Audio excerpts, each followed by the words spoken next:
Good morning and welcome to our program on this Lord's Day morning. I hope that you're doing well, and I would love to extend an invitation to you to come and be with us today at Pyburn Street Church of Christ.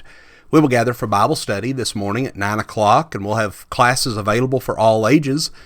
Following our Bible class period, we'll enter into the worship hour at 9:50.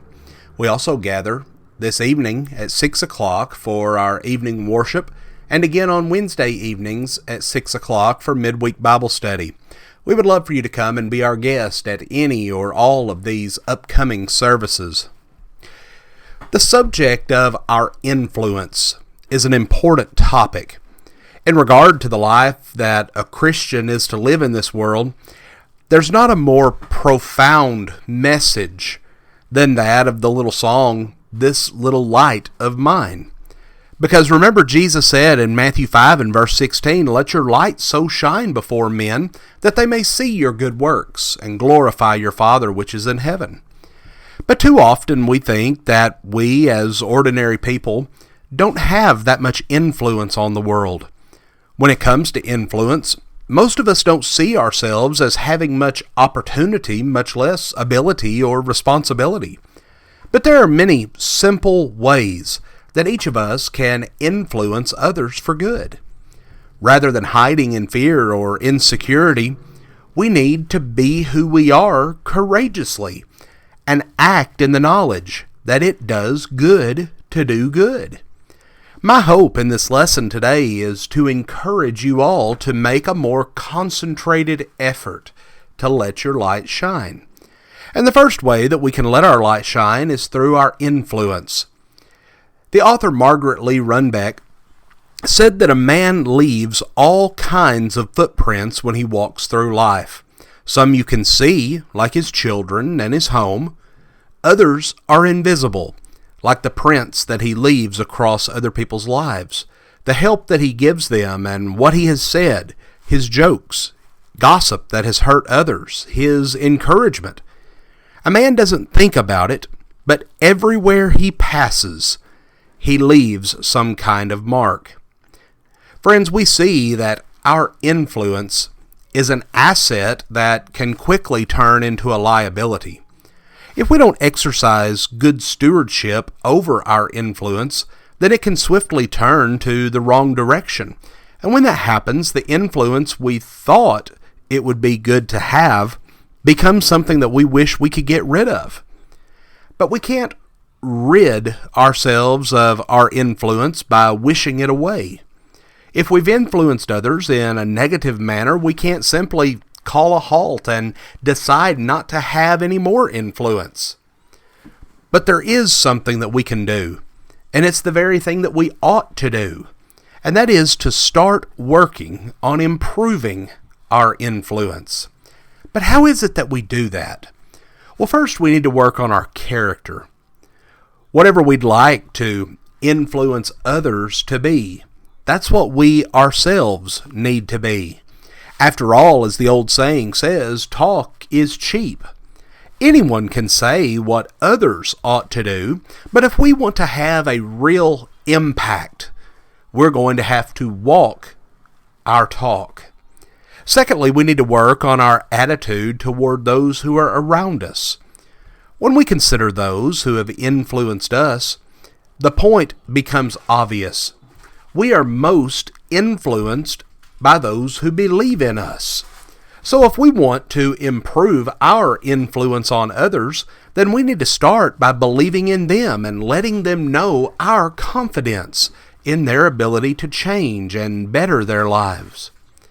Friends, influence is an undeniable and inescapable fact of life. We will be influenced by others, and we will influence them. For better or worse, others will be impacted by our actions, and the impact is probably going to be greater than we think. So it makes sense for us to be careful. One of the most eye-opening exercises we can do is to imagine what the world would be like if everyone was under our influence and following our example. Is that the kind of world that we want to live in?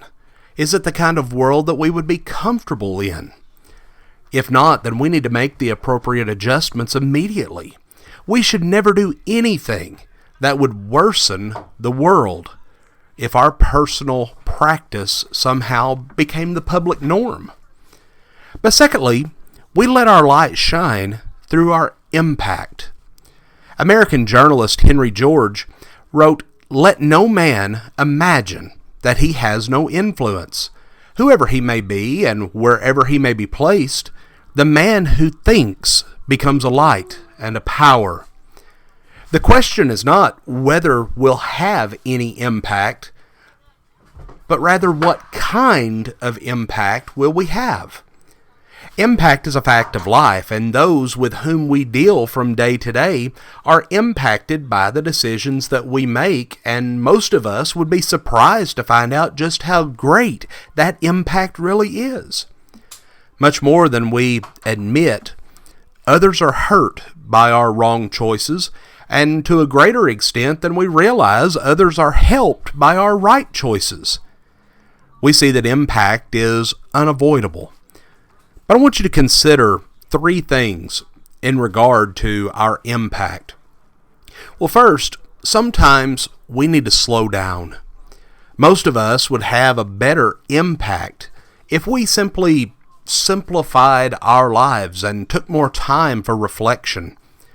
If we really want some things to count, if we genuinely desire some depth to emerge, some impact to be made, some profound and enduring investment to cast a comforting shadow across another's life, then it is essential that we slow down and sometimes even stop completely what we are doing.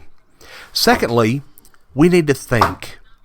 As Henry George pointed out in the quote that I shared just a moment ago, it is the person who thinks who has a chance to become a light and a power.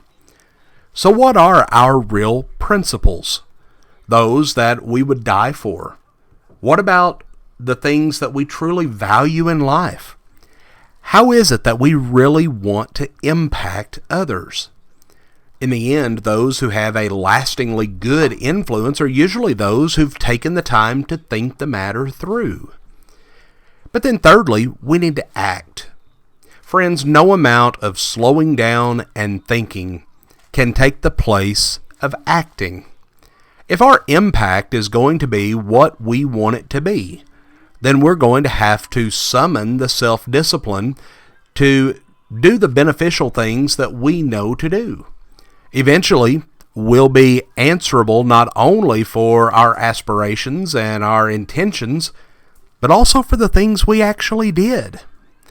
But then finally, note that worthy impact does not come from what the world calls greatness, but from what the wise call goodness.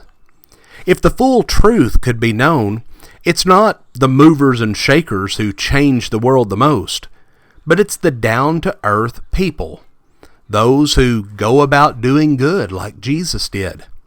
The Apostle Paul wrote in Philippians chapter 2 and verse 15, that you may become blameless and harmless, children of God without fault in the midst of a crooked and perverse generation, among whom you shine as lights in the world. If God's creation is made up of unique parts, we see that it's also true that these parts are all interconnected, meaning no part can act or fail to act without having a direct impact upon all the other parts. God has constructed the world in such a way that the ripple effect is one of its characteristics, and we see that even the smallest stone, when cast into water, sends out rings of influence that spread widely. So keep some things in mind. Remember that it does good to do good. When we face difficult circumstances, one of the devil's worst lies is that the situation is hopeless. He tells us there's nothing you can do. You're weak. You're helpless. You can't make a difference in this area. But the truth is, it is always good. To do good. We don't need to see in advance how it's going to work out. We just need to act in the confidence that the good deeds that we're doing will have a good impact. But also we need to remember that it does evil to do evil. Evil deeds have an impact just as good deeds do. Whether we can see the outcome or not, doing evil always contributes to an evil outcome. Perhaps the most amazing thing about all of this is that even the small things and the secret things that we do in the world can change the world in some way, whether we're able to see it from our perspective or not. Every choice we make impacts the world to which we're connected, and that impact is either going to be for the better or for the worst. And recognizing that our actions always have some impact on others should lead us to resolving that our influence is always going to be for good. We're going to stop, we're going to think, and we're going to act. We're going to remember that doing good is always good, and doing evil is always evil. Friends, we don't have the luxury of considering only ourselves. The Apostle Paul, in writing to the church at Philippi, he instructed the Christians there, "Let each of you look out not only for his own interests, but also for the interests of others." Philippians 2 and verse 4. So let's take responsibility for the effect that we're having on the other parts of God's creation. Friends, there is too much darkness in the world already. We as children of God don't need to be doing anything to add to that darkness. Instead, in everything we do, we need to be striving to be that light. To be that light that is set upon a hill so that others may see our good works.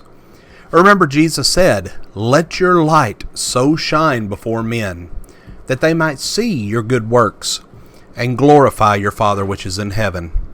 But far too many people today, they want to hide their influence. You remember the example that Jesus gives of lighting a candle and placing it under a basket, or more literally, under a bowl. If you place that influence under that bowl, first, that influence is not going to get out. People aren't going to see it. But also, that influence is eventually going to wane. It's no longer going to have that powerful impact upon others that it once had. Anytime that you take a candle and you place it underneath a solid object such as a bowl, once all of the oxygen inside of that bowl goes out, once it has dissipated, then that fire is going to go out, just like our Christian influence. And when that happens, all that's going to come forth from us is darkness, and we're going to be contributing to the darkness of this world. But in everything that we do, let there be light. And friends, I want to leave you today with a statement from an unknown author. Keep in mind that each of you has your own vineyard, but each is joined to your neighbor's vineyards without any dividing lines. They are so joined together, in fact, that you cannot do good or evil for yourself without doing the same for your neighbors. Friends, the same is true with our lives. The influence that we have is going to be felt. It is going to have an impact upon those around us, either for good or for evil. Friends, I encourage you today, strive to have that good, positive Christian influence on each person that you come into contact with. Change the world by the way that you live your life. Friends, we thank you for joining us for our program today, and may God bless you with a wonderful Lord's Day.